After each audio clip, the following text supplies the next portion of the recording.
Assalamualaikum warahmatullahi wabarakatuh. Sebelumnya izin memperkenalkan diri, saya Wati Diana Tereskova, NPM 2215051084. Di sini pada kesempatan kali ini saya akan mempresentasikan materi mengenai basic well log interpretation atau interpretasi dasar data log sumur, di mana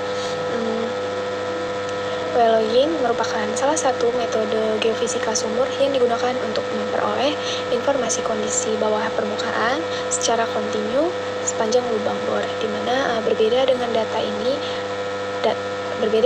inti batuan atau hanya core yang tersedia pada interval tertentu.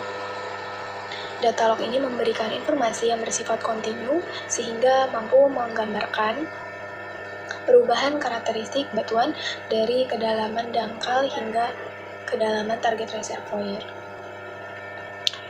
Dalam industri minyak dan gas, di mana data log merupakan salah satu sumber informasi yang paling penting karena digunakan untuk mengidentifikasi litologi, menentukan zona reservoir, menghitung porositas, mengestimasi saturasi air, hingga memperkirakan jumlah hidrokarbon yang tersimpan di bawah permukaan, di mana secara umum prinsip kerja well logging ini adalah menurunkan alat ukur ke dalam sumur, kemudian merekam respon fisik batuan terhadap suatu sumber energi tertentu.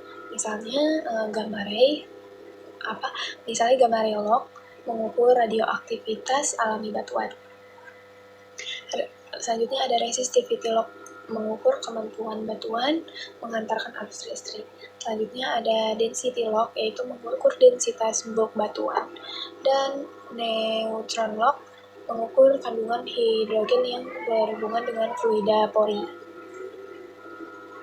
Interpretasi well log ini tidak hanya sekadar membaca kurva, seorang petrofisikawan harus memahami hubungan antara respon log, kondisi geologi, lingkungan pengendapan, dan karakteristik reservoir agar dapat menghasilkan interpretasi yang akurat. Oleh karena itu, materi ini sangat penting karena menjadi dasar bagi seluruh proses evaluasi reservoir dalam industri migas. Selanjutnya, outline yang akan saya bawakan pada hari ini yaitu ada 4 tahapan utama.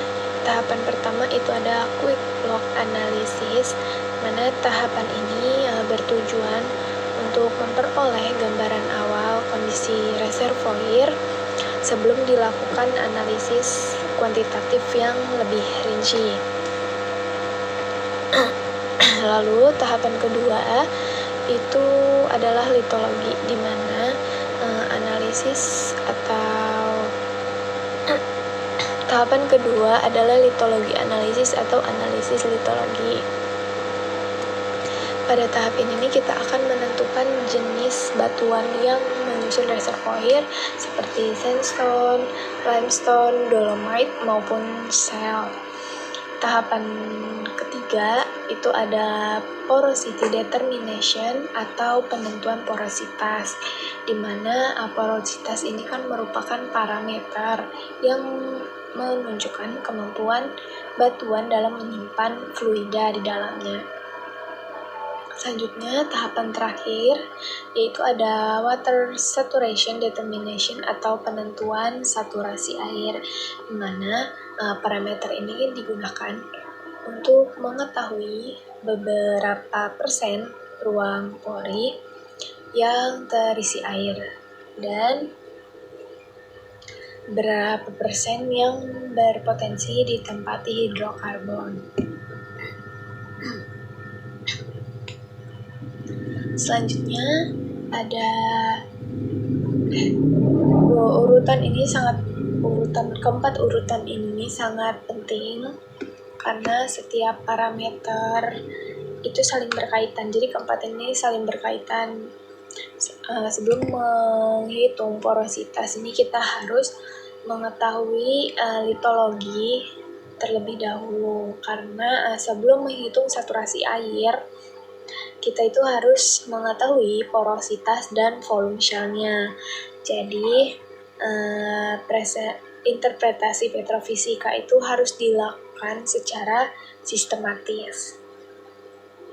Baik, selanjutnya yaitu masuk pada materi quick lock analysis, di mana quick lock analysis ini merupakan tahap awal interpretasi data log yang dilakukan untuk memperoleh gambaran umum mengenai kondisi reservoir, di mana tahapan ini sering disebut sebagai screening awal karena bertujuan mengidentifikasi interval prospek hidrokarbon dengan cepat tanpa melakukan perhitungan yang kompleks. Dalam quick lock analysis ini biasanya digunakan kombinasi gamma ray lock, resistivity lock, neutron lock, dan yang terakhir itu density lock. Dimana sebagai contoh, apabila ditemukan interval dengan nilai gamma ray rendah, maka interval tersebut dapat diinterpretasikan sebagai batuan bersih seperti sandstone atau karbonat. Nah, jika pada interval yang sama resistivitasnya menunjukkan nilai yang tinggi, maka terdapat atau ada beberapa kemungkinan bahwa pori batuan itu diisi oleh hidrokarbon. Dan selain itu juga apabila ditemukan fenomena crossover antara neutron lock dan density lock, maka terdapat indikasi keberadaannya gas. Nah, quick lock analysis ini sangat berguna sekali untuk menentukan zona target yang akan dianalisis lebih lanjut pada tahap evaluasi petrofisika. Selanjutnya kita masuk ke pendahuluan quick lock analysis, di mana pada slide ini diperlihatkan contoh integrasi beberapa jenis data log dalam identifikasi reservoir. Dalam interpretasi petrofisika itu tidak ada satu jenis data log yang mampu memberikan seluruh informasi yang dibutuhkan. Jadi diperlukannya integrasi berbagai log. Untuk resistivity log ini digunakan untuk menghitung porositas sekaligus mendeteksi keberadaan gas, di mana bisa kita lihat pada gambar di atas ini terlihat adanya GOC atau bisa disebut sebagai gas oil contact pada kedalaman sekitar 7.117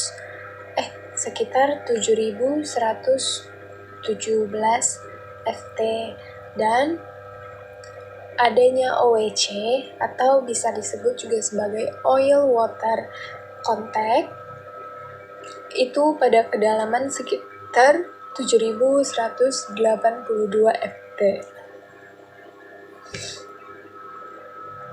Gas oil contact ini adalah batas antara zona gas dan minyak. Sedangkan untuk oil water contact itu merupakan batasnya antara minyak dan air, di mana penentuan kontak fluida ini sangat penting karena mempengaruhi perhitungan volume hidrokarbon yang dapat diproduksikan. Slide selanjutnya itu ada depth sieve, di mana sebelum kita melakukan interpretasi, kualitas data harus dipastikan terlebih dahulu. Nah, salah satu masalah yang paling sangat sering ditemukan adalah depth sieve atau depth sieve ini adalah pergeseran kedalaman antar log. Nah, Defisit ini terjadi karena alat loggingnya ini berbeda, sering direkam pada waktu yang berbeda. Jadi akibatnya itu batas lapisan pada satu log tidak berada pada posisi yang sama dengan log lainnya. Jadi posisinya itu berbeda gitu loh. Sebagai contohnya di mana lapisan pasir pada gamma ray mungkin muncul pada kedalaman 7000 ft, tetapi pada density log atau densitasnya itu muncul pada kedalaman di 7003 ft. Jika kondisi ini tidak diperbaiki maka perhitungan porositas dan saturasi air ini dapat menghasilkan nilai yang salah. Karena itu, jadi harus dilakukannya proses depth matching itu dengan kita memilih satu log sebagai referensi. Itu biasanya log gamma ray atau density log. Nah, untuk seluruh log lain ini kemudian kita sesuaikan hingga batas lapisan saling berhimpit. Selanjutnya kita masuk pada slide selanjutnya, itu ada cycle skip dan spike. Masalah lain sebenarnya yang sering ditemukan adalah cycle skip dan spike ini.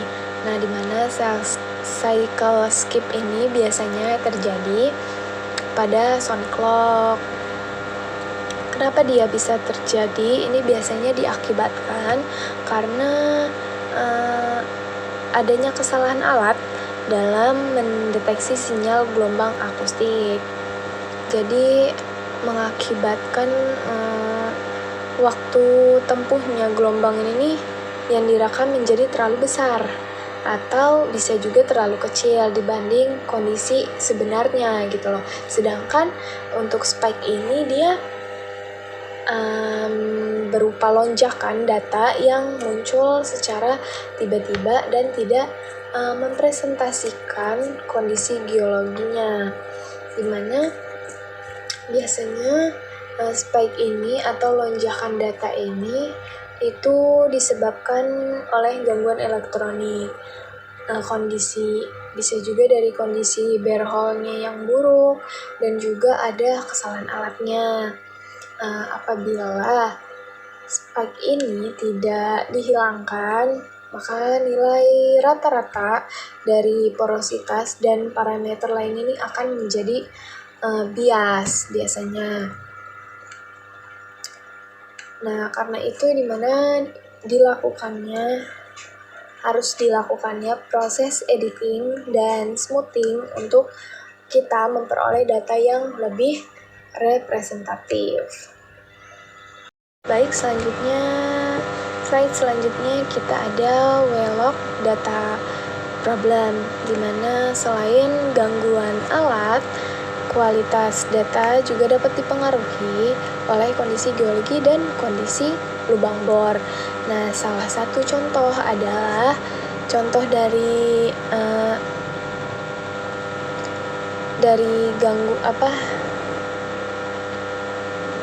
dari Wheelock data problem ini, yaitu ada shell caving atau runtuhan shell. Nah, shell ini merupakan batuan dia yang sangat relatif lunak sehingga mudah mengalami pengelupasan ketika terkena fluida pemboran. Jadi akibatnya karena dia terkena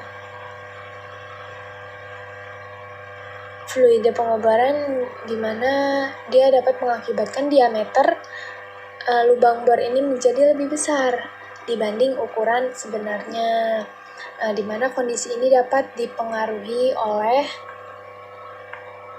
respon density log, neutron log, dan beberapa log lainnya. Nah, masalah lain ini adalah keberadaan batuan mar yang merupakan campuran karbonat dan lempeng, di mana batuan ini biasanya sering menghasilkan respon Locke yang ambigu, sehingga batuan ini sering menyulitkan interpretasi yang kita lakukan. Jadi seorang interpreter harus selalu mempertimbangkan sebenarnya kondisi borehole sebelum menarik kesimpulan mengenai reservoir. Di slide selanjutnya ada lithology determination, yang dimana setelah kualitas data ini dipastikan baik, tahap berikutnya adalah menentukan lithology. Nah, lithology ini merupakan jenis batuan yang menyusun reservoir. Pengetahuan mengenai lithology itu sangat penting karena setiap jenis batuan memiliki sifat fisik yang berbeda. Jadi kita nih harus mengenal lebih dulu mengenai lithologinya. Di mana selanjutnya ada sandstone. Sandstone ini biasanya memiliki porositas dan permeabilitas yang sangat baik, sehingga sering menjadi reservoir utama. Selanjutnya itu ada limestone, di mana limestone ini memiliki karakteristik yang dipengaruhi oleh proses pelarutan dan rekahan. Nah, selanjutnya ada dolomite, di mana dolomite ini nih sering memiliki porositas sekunder akibat proses dolomitisasi. Jadi ada 3 tadi ya. Yang pertama itu ada sandstone, yang kedua ada dolomite, dan yang ketiga yang pertama itu ada sandstone, yang kedua ada limestone, dan yang ketiga ada dolomite. Nah, sedangkan shale ini umumnya berfungsi sebagai batuan penutup atau shell karena permeabilitasnya sangat rendah. Untuk penentuan lithology ini merupakan benar-benar dasar dari seluruh evaluasi petrofisika berikutnya. Baik, ada di slide selanjutnya yaitu penentuan lithology menggunakan gamma ray. Di sini kita akan membahas terkait gamma ray, di mana gamma ray lock ini adalah lock yang sangat umum digunakan dalam identifikasi lithology, di mana gamma ray lock ini sendiri untuk prinsip kerjanya yaitu adalah mengukur radioaktivitas alami batuan. Lalu untuk mineral lempung pada shale itu mengandung unsur radioaktif seperti potasium, thorium, dan uranium, sehingga menghasilkan respon gamma ray yang tinggi. Lalu untuk sebaliknya, sandstone dan karbonat itu umumnya memiliki radioaktivitas lebih rendah, sehingga menghasilkan nilai gamma ray yang kecil. Jadi untuk menghasilkan respon gamma ray tinggi itu ada di potasium, thorium, dan uranium, sedangkan sandstone dan karbonat itu dia lebih rendah atau menghasilkan nilai gamma ray yang kecil. Jadi gamma ray ini sering digunakan sebagai indikator kandungan shale, namun interpretasi gamma ray ini harus dilakukan secara hati-hati karena ada beberapa batuan karbonat, biasanya batuan karbonat tertentu ya, juga dapat mengandung unsur radioaktif yang cukup tinggi. Jadi makanya kita saat interpretasi gamma ray ini harus benar-benar sangat hati-hati. Selanjutnya ada penentuan lithology menggunakan density dan neutron. Nah, selain dari gamma ray lock tadi, itu penentuan lithology juga dilakukan menggunakan density lock dan neutron lock. Nah, density log ini itu khusus untuk mengukur densitas bulk batuan, di mana masing-masing dari litologi ini memiliki densitas matriks yang berbeda. Nah, di mana sandstone ini memiliki densitas matriknya sekitar 2,65 gram per cc. Lalu selanjutnya ada limestone. Limestone ini sekitar 2,71 gram per cc. Dan ada dolomite, itu ada di sekitar 2,87 gram per cc. Nah, di mana neutron log ini mengukur kandungan hidrogen yang berkaitan dengan fluida pori. Nah, jadi ketika kedua log ini diplot bersama, jadi neutron log dan density log itu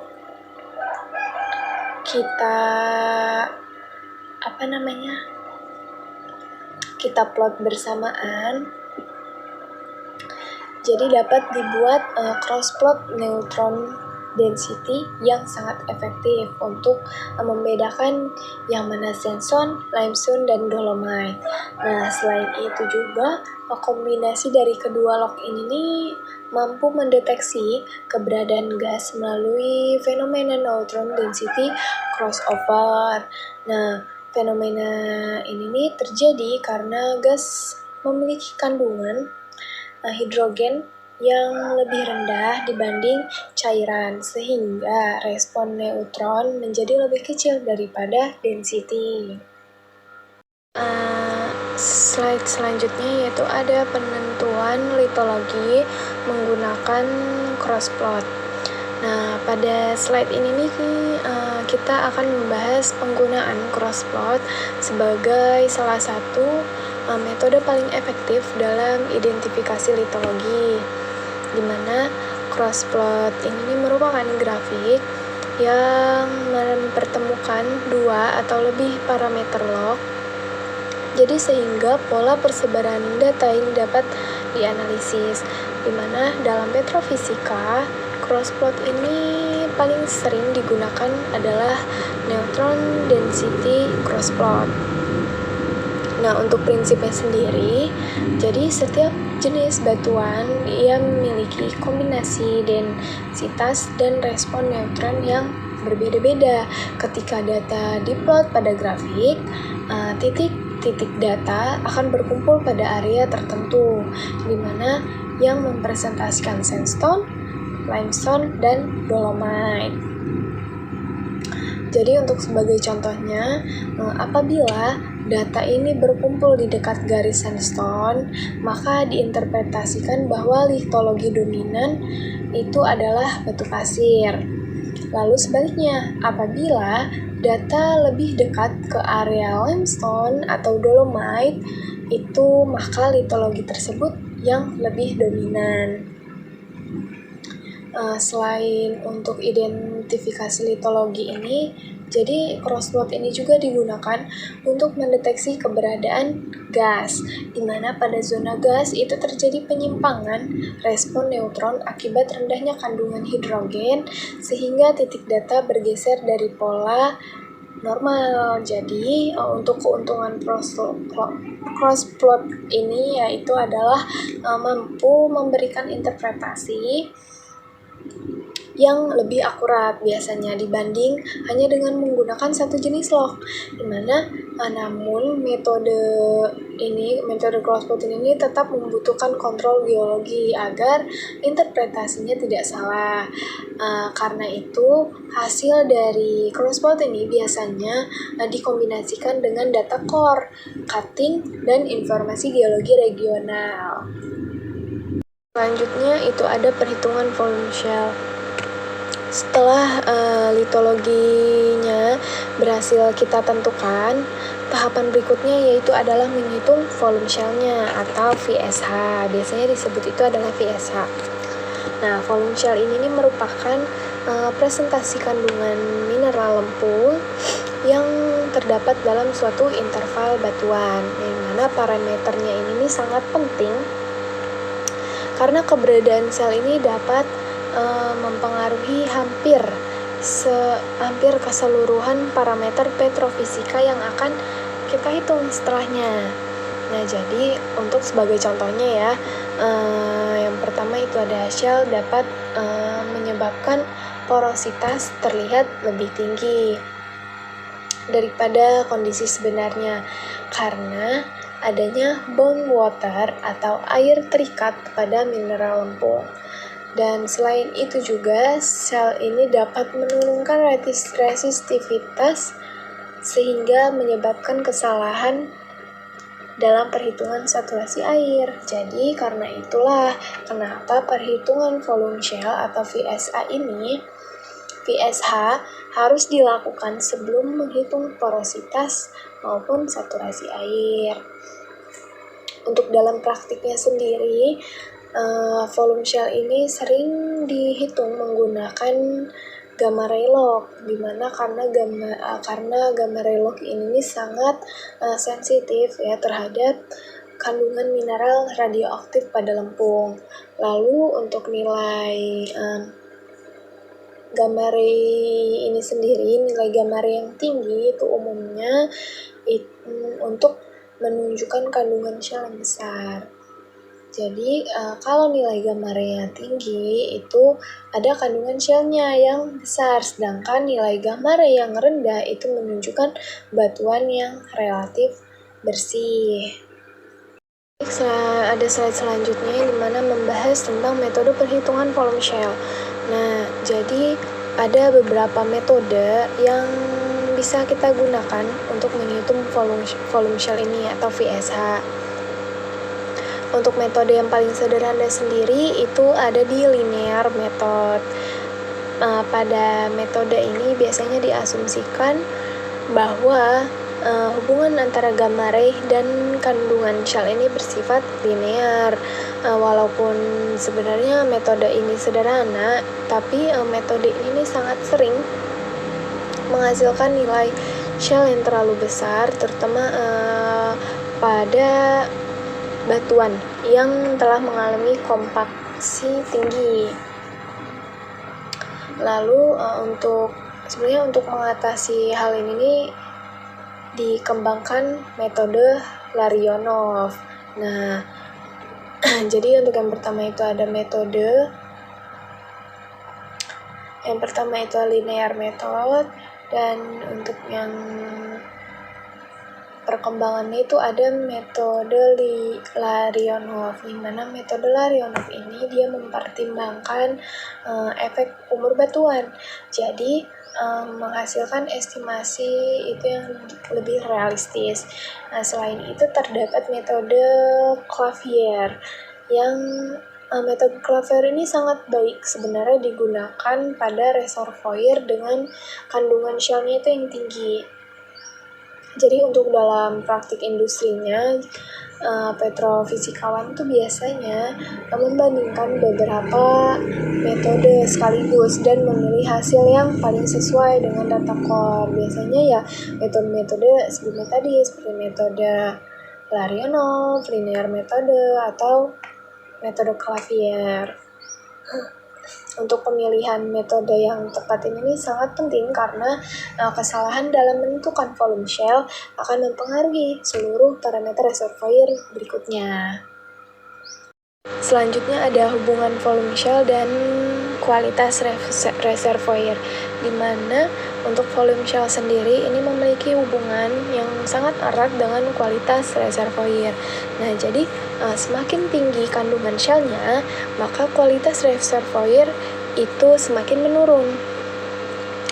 Nah, biasanya ini terjadi karena shell itu mengisi sebagian ruang pori batuan. Jadi mengurangi kapasitas penyimpanan fluida. Jadi semakin shellnya ini semakin mengisi ruang pori batuan, jadi kapasitas penyimpanan fluida itu semakin berkurang. Nah, selain shell ini juga jadi shell ini dapat menyumbat jalur aliran fluida. Jadi permeabilitasnya menurun. Nah, untuk contohnya itu reservoir dengan nilai VSA kurang dari 15%. Nah, biasanya yang kurang dari 15% ini masih dianggap sebagai reservoir yang sangat baik. Nah, pada rentang angka 15 hingga 35% itu kualitas reservoir mulai menurun, tapi masih bisa diproduksikan. Nah, sedangkan pada VSH dari 40 sampai 50% itu reservoirnya itu sering dianggap kurang ekonomis ya, karena jadi kalau udah 40 hingga 50% itu kurang lah data ini reservoirnya, karena dominasi material lempung itu sudah terlalu besar. Jadi karena itu dimana volume shell ini sering digunakan sebagai salah satu parameter cut-off dalam evaluasi net reservoir dan net pay.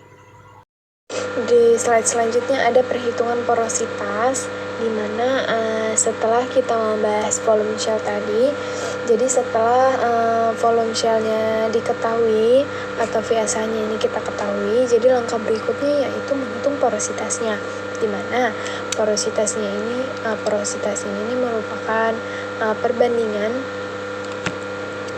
antara porositas ini merupakan perbandingan antara volume ruang pori dengan volume total batuan. Nah, untuk secara sederhananya ini, porositas ini menunjukkan kemampuan batuan dalam menyimpan fluida seperti air, minyak, maupun gas. Dalam industri migas sendiri, itu porositas merupakan salah satu parameter yang paling penting karena berhubungan langsung dengan kapasitas penyimpanan hidrokarbon.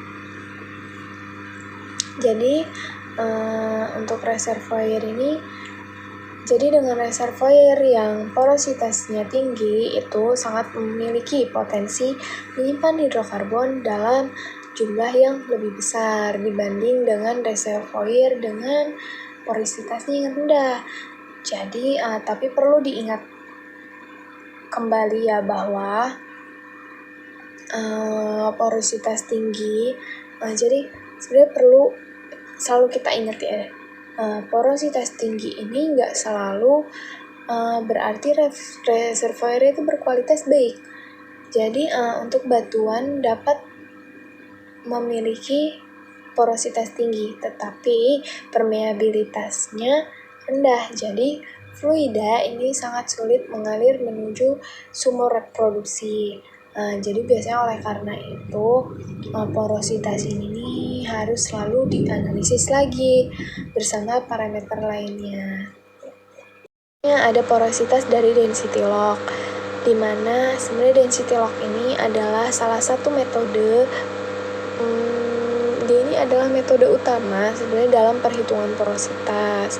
Nah, untuk prinsip kerjanya dari density lock ini sendiri, itu dia mengukur densitas bulk batuan menggunakan sumber radiasi gamma, di mana alat logging ini memancarkan sinar gamma ke formasi dan kemudian mengukur jumlah energi yang kembali ke detektornya. Jadi dari hasil pengukuran ini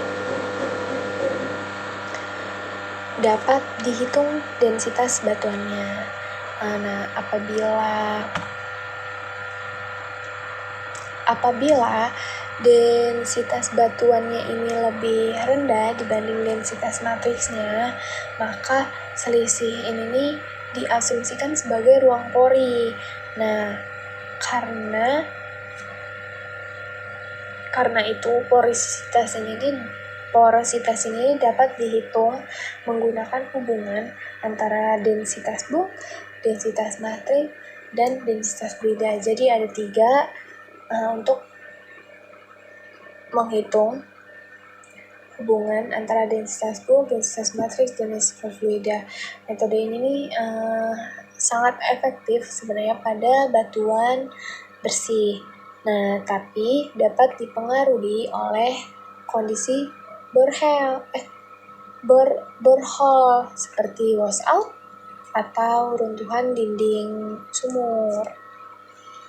Slide selanjutnya itu ada porositas dari neutron dan sonic lock. Selain dari density lock, porositas juga dapat dihitung menggunakan neutron lock dan sonic lock, di mana untuk neutron lock ini dia bekerja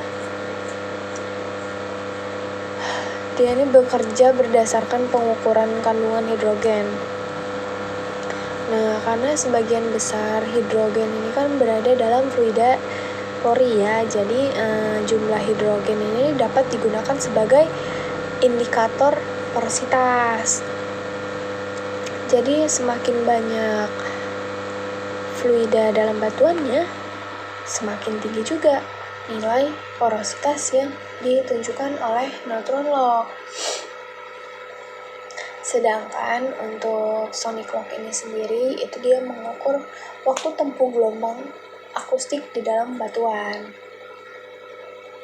Jadi, untuk gelombang suaranya ini bergerak lebih lambat pada batuan yang memiliki porositas tinggi dibanding batuan yang kompak. Karena itu, di mana waktu tempuh gelombang ini bisa digunakan untuk memperkirakan porositas. Dalam praktiknya ini, biasanya ketiga lock tersebut ini sering dikombinasikan untuk memperoleh hasil yang lebih akurat. Nah, untuk ketiga lock ini, yang pertama itu ada density lock, ada neutron lock, dan ada sonic lock. Nah, yang tadi kalau neutron lock ini berdasarkan pengukuran kandungan hidrogen, sedangkan sonic lock ini mengukur waktu tempuh gelombang akustik di dalam batuan. Ada porositas total dan porositas efektif, di mana dalam evaluasi reservoir ini ada dua jenis porositas yang perlu dibedakan. Untuk yang pertama itu kita ada porositas total. Nah, di mana porositas total ini dia mencakup keseluruhan ruang pori yang ada dalam batuan jadi dia nggak memperhatikan apakah pori ini saling terhubung atau enggak. Nah, sedangkan untuk yang kedua itu porositas efektif. Nah, untuk porositas efektif ini dia hanya menghitung pori yang saling terhubung dan mampu mengalirkan fluida. Jadi porositas total itu dia mencakup seluruh ruang pori tanpa memperhatikan pori ini saling terhubung atau tidak. Sedangkan untuk porositas efektif ini dia menghitung pori yang saling terhubung dan bisa mengalirkan fluida. Nah, untuk perbedaannya ini sangat penting, terutama pada reservoir yang mengandung shell, di mana sebagian ruang pori pada shell ini berisi air terikat yang tidak dapat bergerak bebas. Nah, jadi apabila seluruh pori ini dihitung sebagai porositas, jadi kalau pori ini dihitung sebagai porositasnya ya, maka kapasitas reservoir ini terlihat lebih besar biasanya daripada kondisi sebenarnya. Jadi karena itu dalam estimasi cadangan hidrokarbon itu biasanya atau umumnya digunakan porositas efektif. Ada pengenalan Selly reservoir, di mana Selly reservoir ini dia reservoir yang mengandung material lempung dalam jumlah tertentu.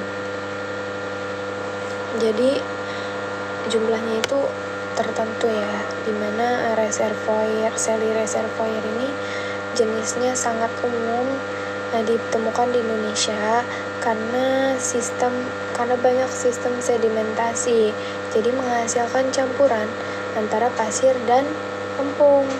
Nah, untuk keberadaan sel sendiri ini menyebabkan interpretasi menjadi lebih kompleks. Nah, karena shell ini memiliki kandungan air yang terikat. Jadi shell ini kan memiliki kandungan air terikat ya, yang tetap memberikan respon terhadap alat logging. Jadi untuk akibatnya sendiri, resistivitasnya ini biasanya menjadi lebih rendah, dan pembacaan porositasnya itu menjadi kompleks.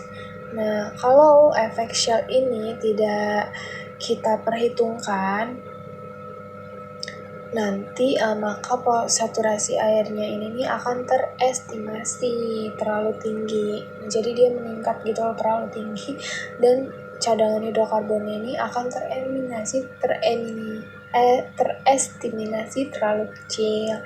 Nah, karena itu kenapa reservoir Selly ini merupakan pendekatan interpretasi khusus ya, yang berbeda dari reservoir bersih.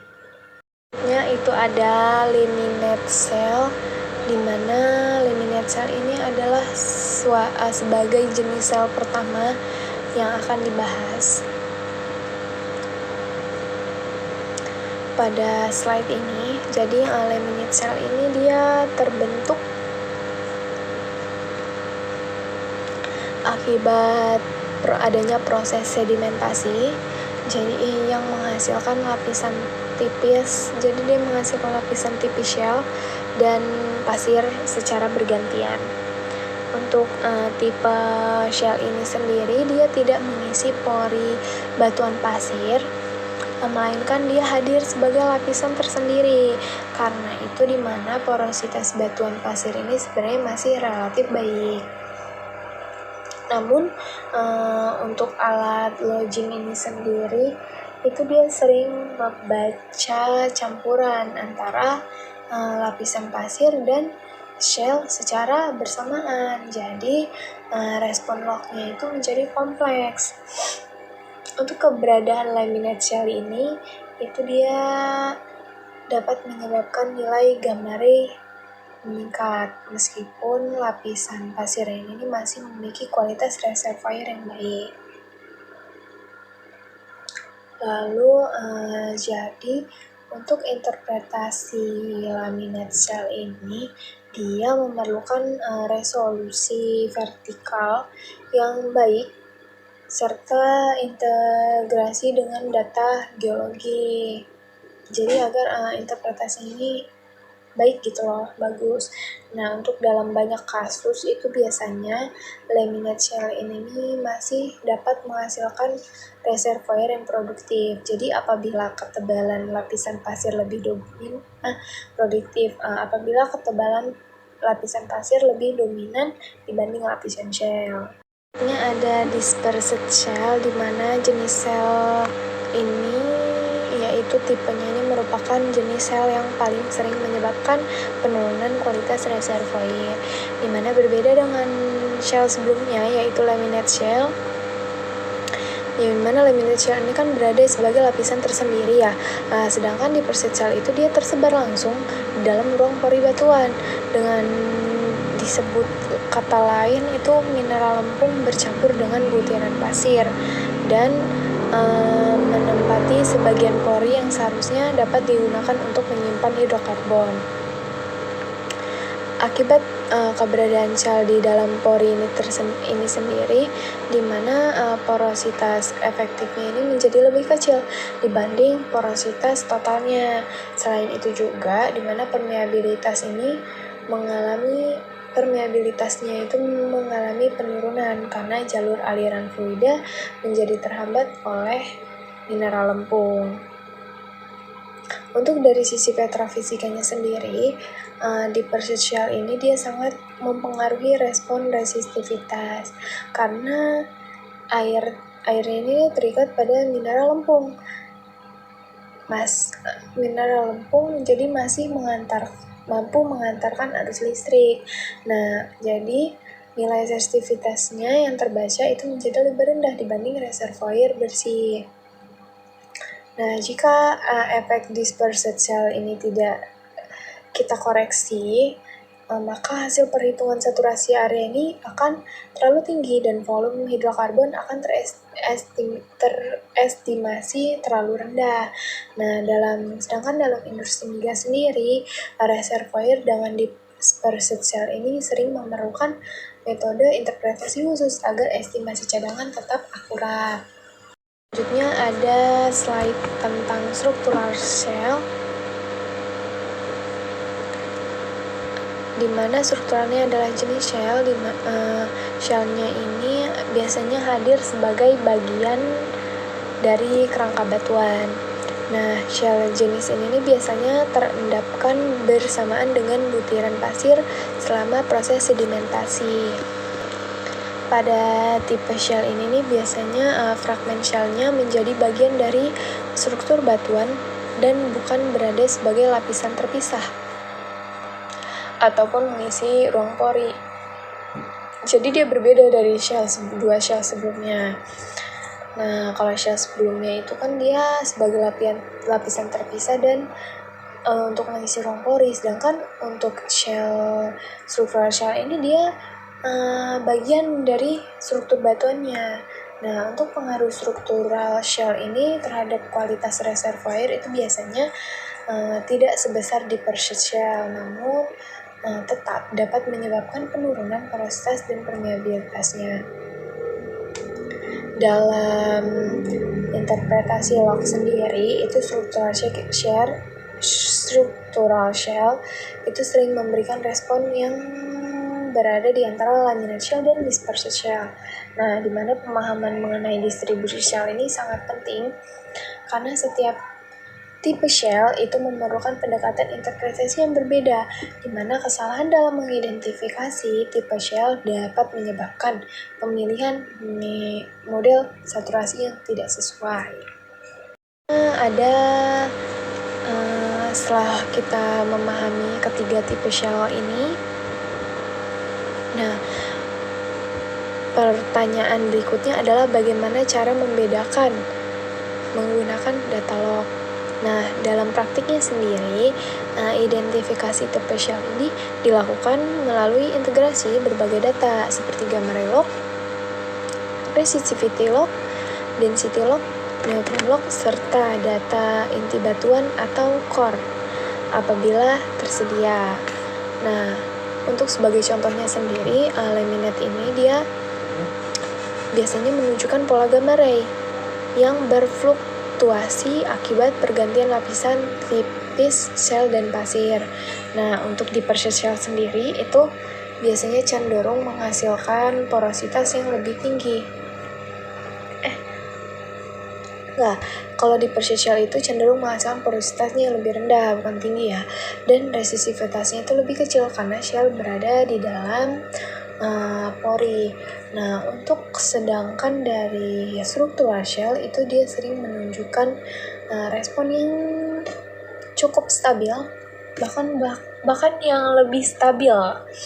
Nah, untuk pemisahan tipe shale ini dia sangat penting sekali karena akan menentukan model saturasi air yang digunakan pada tahap berikutnya.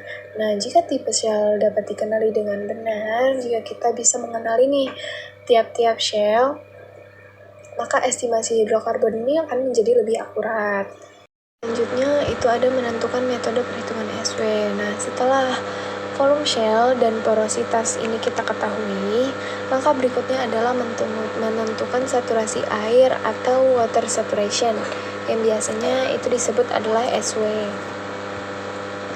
Untuk saturasi air ini, dia merupakan parameter yang menunjukkan persentase ruang pori yang ditempati oleh air formasi. Nah, untuk nilai ini sendiri dia sangat penting karena dia berhubungan langsung dengan keberadaan hidrokarbon. Nah, jadi semakin kecil nilai SW, maka semakin besar kemungkinan pori batuan diisi oleh minyak atau gas. Sebaliknya, apabila SW mendekati 100%, maka hampir seluruh pori itu batuan terisi air. Jadi beda ya keduanya. Kalau dia SW mendekati 100% itu terisi air. Kalau misalkan dia SW-nya semakin kecil, itu biasanya diisi minyak atau gas. Untuk dalam reservoir bersih sendiri, dia perhitungan SW-nya biasanya menggunakan persamaan Archie. Nah, namun pada reservoir yang mengandung shale, itu diperlukan model yang biasanya lebih kompleks gitu, karena adanya konduktivitas tambahan dari mineral lempung. Jadi untuk pemilihan metode SW itu sendiri menjadi salah satu tahapan paling penting juga dalam evaluasi petrofisika.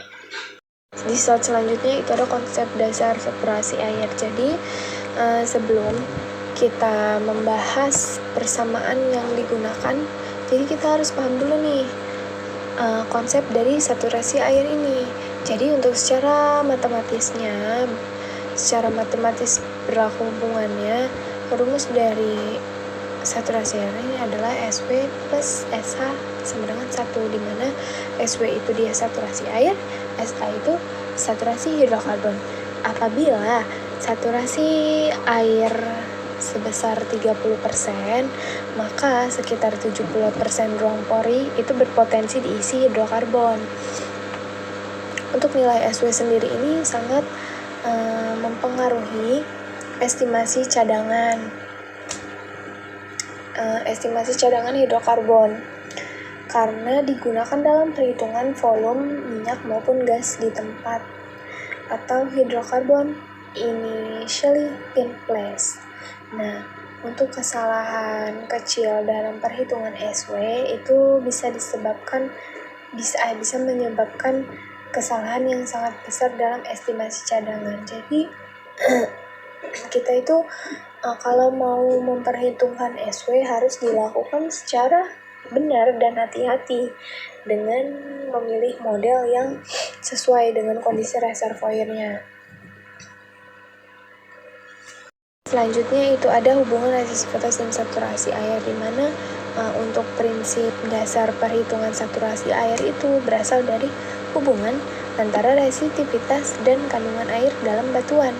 Nah, air formasi yang mengandung garam itu biasanya mampu menghantarkan listrik dengan baik. Nah, sebaliknya, minyak dan gas bersifat sangat resistif, jadi sulit menghantarkan arus listrik, jadi lebih susah gitu loh.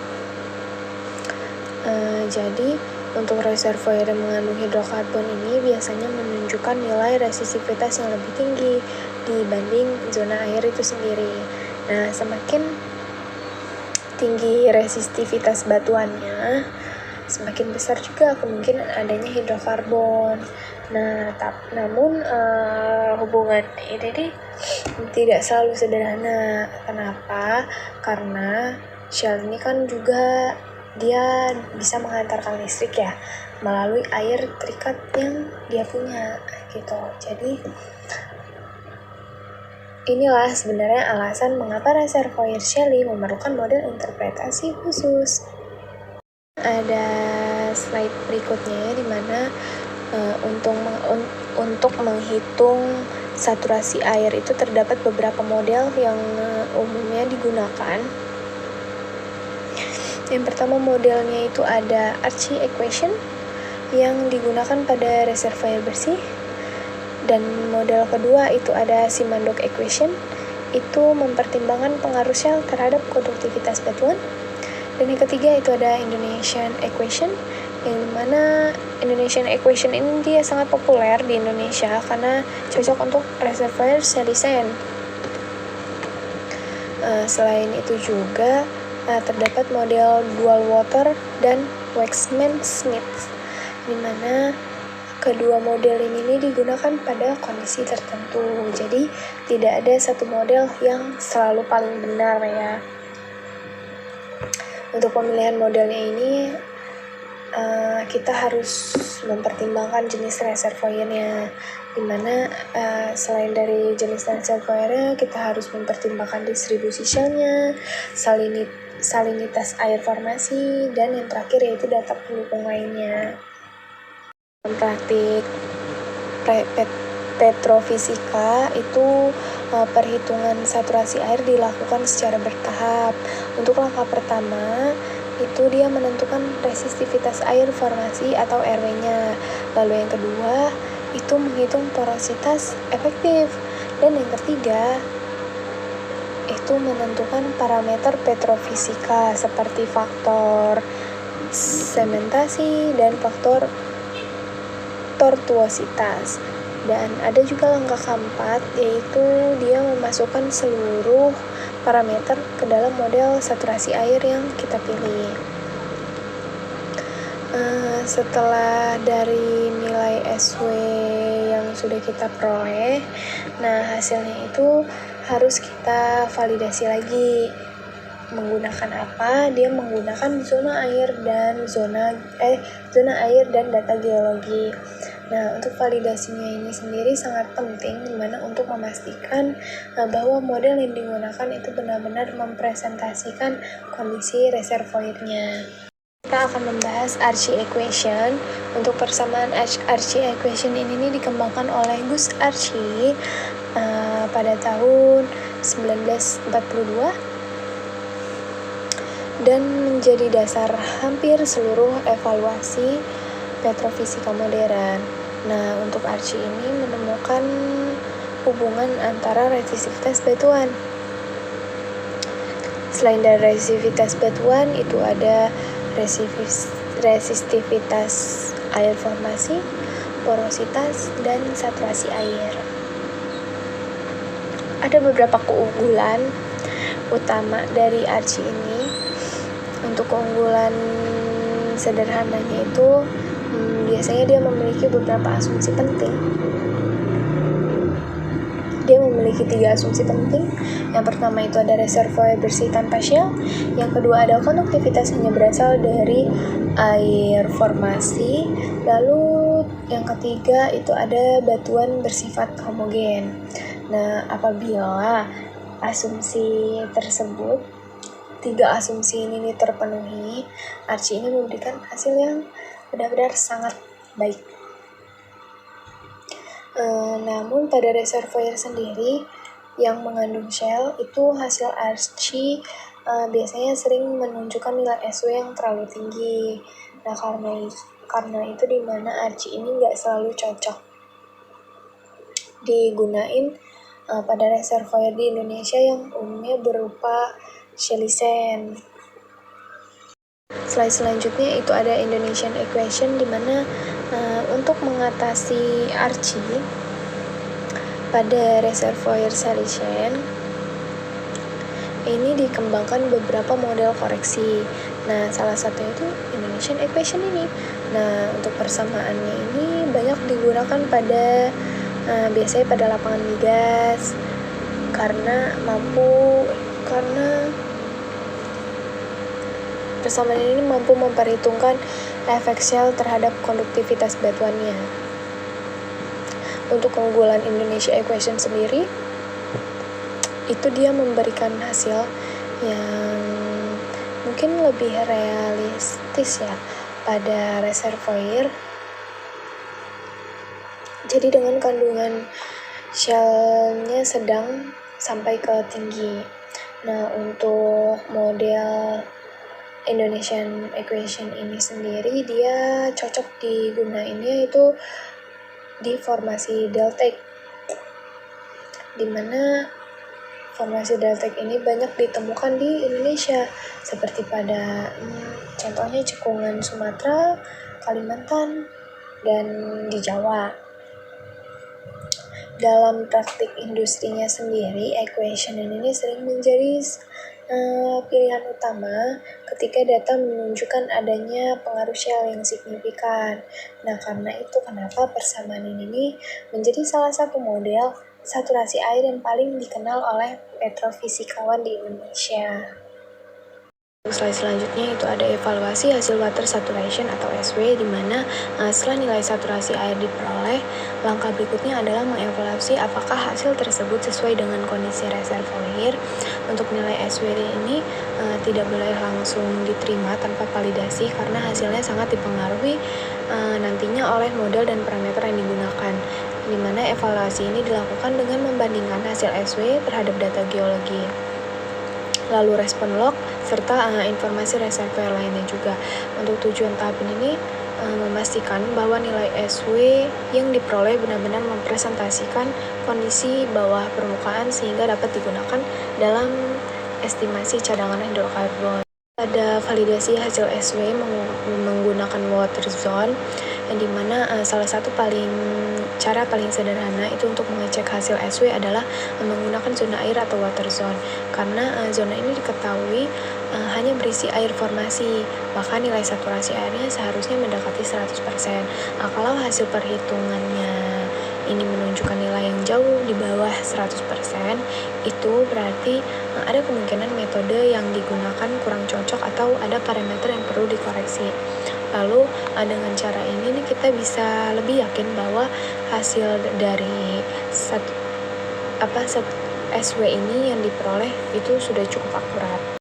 Ada cross plot SW versus V-cell, yang dimana kita bisa menggunakan cross plot antara SW dan V-cell ini.